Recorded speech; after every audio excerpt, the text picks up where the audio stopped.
holy Trinity: the McLaren P1, the Porsche 918 Spider and the Ferrari LaFerrari. These three hypercars are the pinnacle of our industry.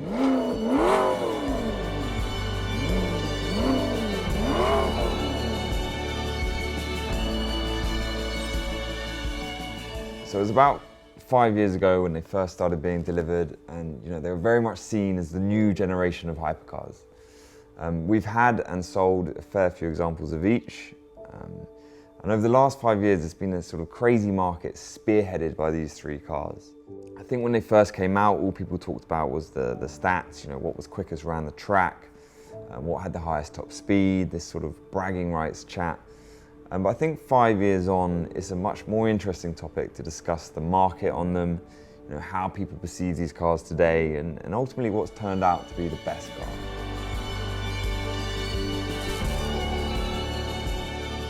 So I'm going to start off with the Porsche 918 Spider. So it was a replacement for the Carrera GT.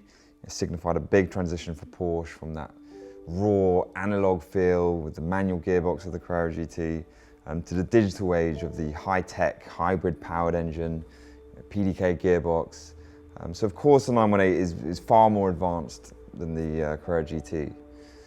In fact, it's probably the most technologically advanced of the Holy Trinity. It's certainly the easiest to drive out of the three. It's probably the most usable. It's the only one with four-wheel drive, so naturally it's got fantastic grip. It can probably take tighter lines than the other two. And it can make you feel very confident behind the wheel. The all-wheel drive system does mean the car's a bit heavier than the other two. And I know that a lot of the real driving enthusiasts say there's too much tech assisting the driver, which just takes a little bit away from that raw driving experience.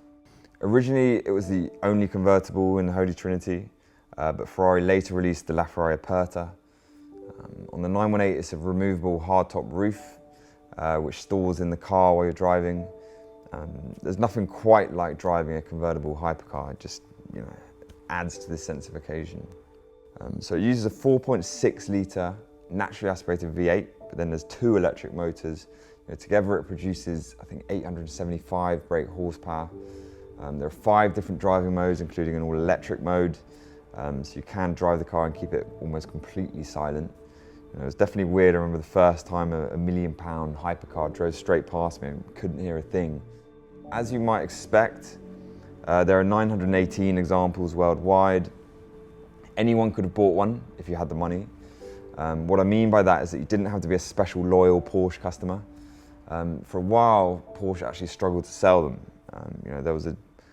There was perhaps a general perception back then that these weren't going to be a particularly great investment, certainly not in the short term, but things turned out very differently.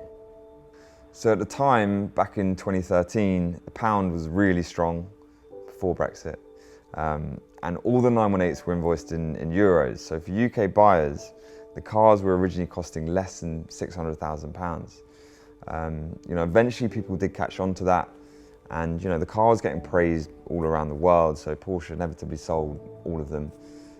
They then started appearing on the second-hand market and selling for large premiums. So for a lot of people, it was a case of when you could get one easily, you're really not that bothered about buying one. And then as soon as you can't get one, that's when you really want one. We were guilty of that ourselves. If we had a crystal ball, we would have bought 4 or 5 of them because they went up in value pretty quickly after that. They were selling at 700, then 800, then 900,000 pounds. Quite a few cars started being bought in Europe and then brought back to the UK. They probably found their level around £1 million, 1.1. They stayed there for a while. Recently, quite a few more have come on the market at slightly higher prices. The momentum's maybe stalled a little bit, but that's pretty normal for these type of hypercars. They do tend to plateau a little bit before 1 or 2 will sell and they pick up again. I do believe they'll continue to edge upwards, certainly over the next 5 to 10 years. This is a very important car in Porsche's history. Porsche can do little wrong at the moment, especially with their limited edition cars. It has become all a bit of a game with Porsche dealers about which GT car, who gets allocated what, but maybe the less said about that, the better. What you can do is you can bet your house that when the 918 replacement comes out, they'll be well oversubscribed. That just shows how much the market's changed in the last 5 years. I'll briefly mention the YSAC pack. This car doesn't have it, but it was basically a pack that cost £75,000 from new. It featured magnesium wheels, lots of exterior carbon, and it was a very wise thing to spec because they're actually worth more than 75 grand on the second-hand market. This particular car actually belongs to a friend of mine. It's not for sale. He's done road trips all over Europe in it. He's someone that loves to drive his cars and enjoys them to the max, which is great. It's in jet black metallic. That's exactly how I'd have it. And most of the cars, to be fair, we've sold have been black. I think we sold a Meteor Grey one, a GT Silver one.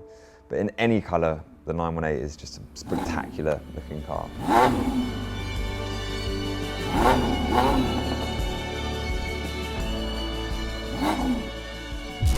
So the McLaren P1, one of 375 worldwide, the rarest of the three, successor to the hugely iconic McLaren F1, which is easily the most valuable car of the last 20 years. And the P1 will always hold that historical importance as the F1's successor. Some people say, the whole McLaren range is just too similar, different iterations of the same engine. They did have a point, but if you drive a P1, it's a very different car to a 675 LT or a 720S. It's a super raw experience. The sense of occasion is far greater. You might say it's a bit of a scary car to drive, a little bit hairy, but there's nothing wrong with that because it makes it all the more rewarding as a driver's car. The acceleration and power is mind-blowing. This thing holds the record for the fastest lap around Silverstone in a road car. As a driver's choice, the P1 is probably the best of the three. I know a few respected driving journalists would agree with that. So it's got a 3.8 litre V8, which combines with an electric motor, produces 903 brake horsepower. And for a turbocharged car, this thing sounds seriously good. When you're in the cabin, it's this unique experience, unlike anything else in McLaren's range. Saying that, we're yet to have a Senna, so we'll have to see the differences on that. Of course, the P1 is heavily influenced by Formula 1. There's carbon fibre everywhere. There's this crazy rear wing, which activated in race mode, it just looks so aggressive. Inside, there are ultra-thin, lightweight carbon fibre seats, actually surprisingly comfortable. There are several buttons on the steering wheel, including a DRS button that flattens the rear wing, which reduces drag and improves straight line speed. And then there's the iPass button, which gives basically an instant power boost. It's a bit of a tech fest. Like the 918, there's an all-electric mode. I think it has a range of 6 miles, but basically the battery charges as you drive via the ECU. So the P1 costs brand new £866,000, but plus options, most P1s costed about £1 million. Like the 918, anyone could have ordered one. McLaren didn't have a ready-made database of customers to select, but I believe order books were only open for a few months before all of them were taken. P1s haven't performed as well in the market as the 918 or the LaFerrari. People ask why. Of course, McLaren doesn't have the history of building road cars or the heritage of Ferrari or Porsche. In some ways, they've come out of nowhere. Of course, they've had success in Formula 1 over the years. We've had the F1 road cars I've mentioned. They had the SLR where they partnered with Mercedes. But the P1 represents the start of a new McLaren era. The P1s did go up in value. They went from $1 million up to £1.5 million. Some cars, delivery mileage cars, were knocking on the door of £2 million. But the reality is they have come back down. And in our opinion, it's through no fault of the P1. McLaren as a brand, I think, have had some issues. The Formula 1 team's not doing particularly well, but more importantly, I don't think they've helped themselves with the number of new models they keep making. There seems to be a bit of an unhealthy obsession with building as many cars as possible and then shouting about how many cars they've sold. Whether it's going to be 6,000 this year instead of 4,000. It has resulted in limited edition after limited edition, to the point where there are actually more limited editions on the market than their main production cars. People do start questioning the importance of their car. It can be a bit of a slap in the face when you've just bought what you think is a super rare collectible car, and then a few months later they brought something out more special. Ferrari don't do that, basically.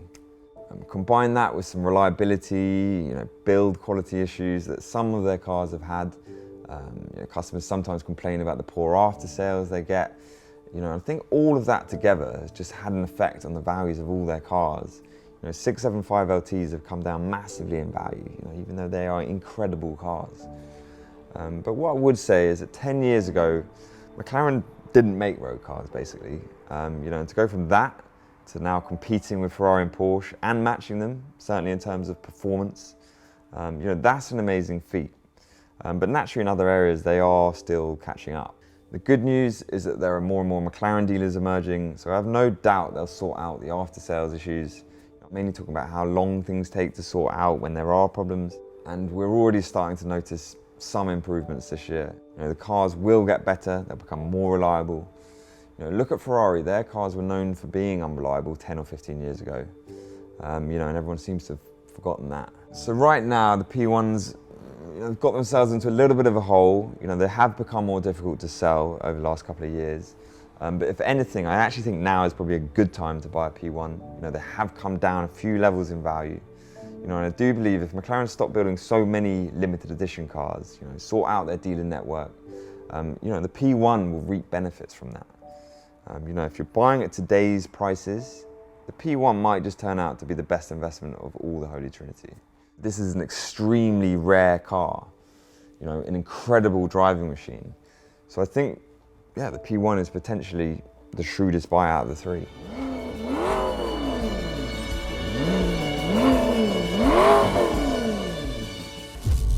Finally, onto the LaFerrari. Obviously with Ferrari, there's so much more history and heritage than any other car brand. And especially when it comes to these special cars, with Ferrari, they're known as the Halo cars. They started off with the 288 GTO in the 1980s, then you had the F40, then the F50, and then the Enzo. So the LaFerrari had huge boots to fill. But Ferrari's taken everything that was great about the Enzo and made it better. We'll start off with the engine. So forget about your V8s and your turbocharged V8s. The V12 is the daddy. So LaFerrari has a 6.3 litre naturally aspirated V12. It produces, I think, 800 brake horsepower. Then there's an electric motor, adds another 160 something brake horsepower. So basically it's just insane power. This thing is unbelievably exciting to drive. The LaFerrari was the first ever Ferrari to feature hybrid technology, along with the KERS system, which is derived from Formula 1, which basically integrates the V12 with the electric motor, just harnesses more energy into the car. So it's no surprise this is the most powerful car of the Holy Trinity. Despite there being so much technology, it still has that feel of the raw driving experience. It's a very lively car, rear-wheel drive. You've got to be a serious driver to handle this thing on the track. The nice thing is it's still very usable at low speeds. It's got double clutch transmission, so it's much smoother to drive than the Enzo. In some ways it drives like a very fast 458 Speciale. Driving position is heavily influenced by Formula 1. I think both the Ferrari F1 drivers helped develop the cockpit. The driver's seat is actually fixed, but the steering wheel and the pedal box are adjustable, so you don't often find that kind of setup in a road car. So you've got the digital dashboard where you can find all sorts of displays, stats, whether you're on the road or the track. There's carbon fiber everywhere. It's just a mesmerizing place to be. You're surrounded by history and technology. So it's not quite as rare as the Enzo. There's 499 LaFerraris worldwide, which is 100 more than the Enzo. Then they made another 210 LaFerrari Apertas. The coupe cost around £1 million new. You had to be hand-picked by Ferrari to get one, unlike the 918 and P1. But in order to get one, you had to have a history of buying the Halo Ferrari. So you would have had to have owned an F40 or an Enzo, generally just being a big Ferrari customer. Ferrari actually put a contract in place where you're not technically allowed to sell them within a certain time period. But of course, there are little loopholes and inevitably cars find themselves on the market. One thing I would say is there's always been a lot less LaFerraris on the market than there is 918s or P1s, so that says a lot. I actually remember starting to get offered LaFerraris, I think in early 2014, and they were being offered for like £1.5 million. And you know, we were thinking, wow, that's a lot of money. Enzo's were still under £1 million at that point. So you know, how much more would someone pay for a LaFerrari? That's what we were wondering. But we started to get a feel that there were, you know, people out there all around the world, you know, and all they wanted is a LaFerrari, and you just couldn't get one. You know, every time we tried to buy one, the price had gone up again. You know, and what we also tended to find with LaFerrari is that there was always a chain of people involved, you know, especially the ones in Europe. There was a lot of people, they all want a piece of the pie. You know, you'd be offered the car by someone, and all of a sudden there was another 4 people involved. You know, all we want to do is deal with the owner of the car. You know, when you're talking these big sums of money, you know, and I'm saying these had doubled in value by that point to £2 million, so, you know, with that amount of money, you just need to know who you're dealing with. Otherwise it can get very messy, complicated.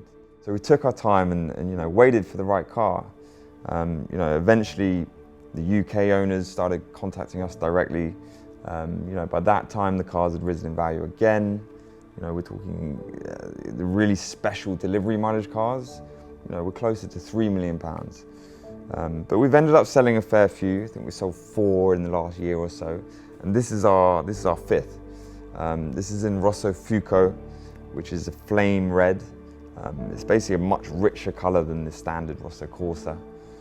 So it's a very special car. I think the prices are pretty steady at the moment. The market on Halo Ferraris never tends to drop. It will just tend to plateau for a little bit before gradually going back upwards again. That's at least how the other Halo Ferraris have performed over the last couple of decades. What I would say is with all these cars, you know, you've just got to be very careful with which car you buy. There's a number of cars that have been in accidents, or you know, there's some story about it. You know, and there are cars being offered that don't actually exist. You know, I'm talking scams. So it's a risky business, and you've got to have your wits about you at this level. Normally, if there's a cheap car, there's probably a good reason for it. So which is the best of the Holy Trinity? My personal favourite is the 918 Spider, just because of the way it looks. You know, that rear end. But the ultimate has to be the LaFerrari. It's by far the most valuable. And I think if you could only have one car in your collection, you just have to have the LaFerrari.